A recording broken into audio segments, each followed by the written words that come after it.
Hey everybody out there, just another video from Full Metal 45 here. I know I put up a part 1 just as a general discussion about this firearm before, but I wanted to talk about it in more detail, give a little bit closer perspective to it. You know, it's a very nice firearm. Like I said, I was describing that. I just wanted to kind of go through some of the specs. Yeah, you can look up the specs online if you just take a look, but I was just going to talk about it real fast. So one of the quick things about this is, as you can tell, this is a full-size 1911. It's a great design. 1911s have been in service for over 100 years now. Not many changes to the design, and still works great. Like I was saying before, this is a 70 series design that Ruger was inspired by and kept the design pretty original. Where you do have the 80 series, which some manufacturers design it that way. Like I said, the 70 series works well for me. Just talking about some of the history of this particular firearm. This firearm, Ruger started making these in 2011, I believe. And, they've been making them ever since. And they are doing fairly well.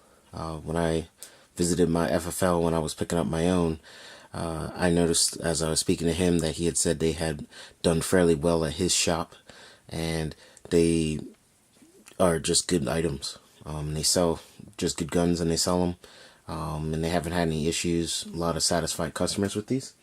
The other thing talking about this is this weighs in at around 39 ounces, and the overall length is basically around 8.5 inches. And the barrel length in this gun is 5 inches, which is pretty standard for a full-size 1911. I prefer the full size. I didn't get the commander size. I know the commander sizes are popular. For mine, I decided to go with the full-size 1911. They do offer this in a commander size, and they do have an officer size if you're interested. They are all chambered in 45 auto, but you can get a full size 9mm. You can also get I believe you can get a commander, and I know for a fact that it was a big deal that they released a 45 auto in the officer size.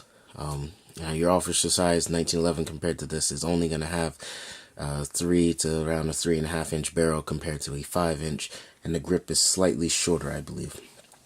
It also is just a more compact package. But getting back to this, like I said, it's just a full-size 45 auto 1911. Just going through this, like I said, after putting a few hundred rounds through this, I do keep it in its case a lot, but I do take it out and I shoot it. It's not just some 1911 that sits in a case all year long, not really moving anywhere. What I notice about it is everything's very smooth, like I had said before. This magazine release works great for me. Haven't had any kind of issues with it. Side lock is good, and no issues with it cycling, feeding, ammunition of any sort. And like I said, reloading for it is very, very straightforward. I've been reloading for a little bit now, and one of my favorite cartridges to load is 45 ACP, or 45 auto, I should say. It's a very fun cartridge to load up. It's pretty straightforward. If you want to make it a little lighter, you can. Other than that, I do reload a lot of 357, and I also reload a lot of 45 Colt also. Those are the cartridges I shoot most and reload the most. But like I said before, really great firearm. I just wanted to show a close-up look at it, because I know I had kind of shown it before. It was a little bit at a distance. Just give a little different perspective on it.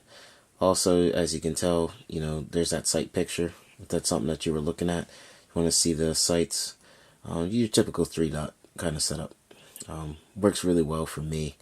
Like I said, features, with this grip safety, works great. Even I've sat here, I've tried to fiddle with it to see if I could, somehow get it to so I could pull the trigger without engaging the safety completely, and I had no luck trying that. So this grip safety is not finicky, and it does its job very well.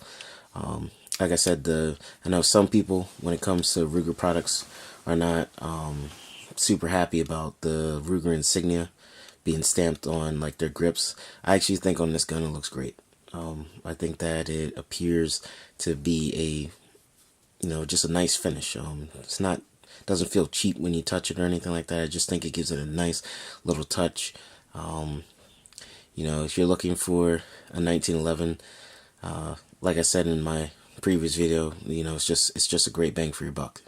Honestly, if you're looking into 1911s, and if you want something from a company that's going to stand behind their products and definitely work with you if you have any kind of issues, you can't go wrong by buying a Ruger. They're just really good with that. Customer service is something, that I say that they pride themselves on. Like I said, in my dealings in the past with them, dealing with them has been a very pleasant experience, and haven't had any issues. And you tend to get right to the bottom of it with them. So that's all. Just wanted to give a quick little discussion about this, and talk about a firearm that, even though Ruger's now just making this in 2011 and on, just the fact that you still see these around as much as you see them shows how incredible the design really is. It's not often that you have a pistol that was designed over 100 years ago that still the design is running this strong. Yes, many manufacturers do make them. If you're interested, you have Ruger as one of them. You have Springfield Armory. You can get a Colt. You can get a Kimber. Just a lot of options out there. But like I said, I just wanted to show a little better perspective, a little close-up view of this. And like I said, haven't had any issues with it, and it works great.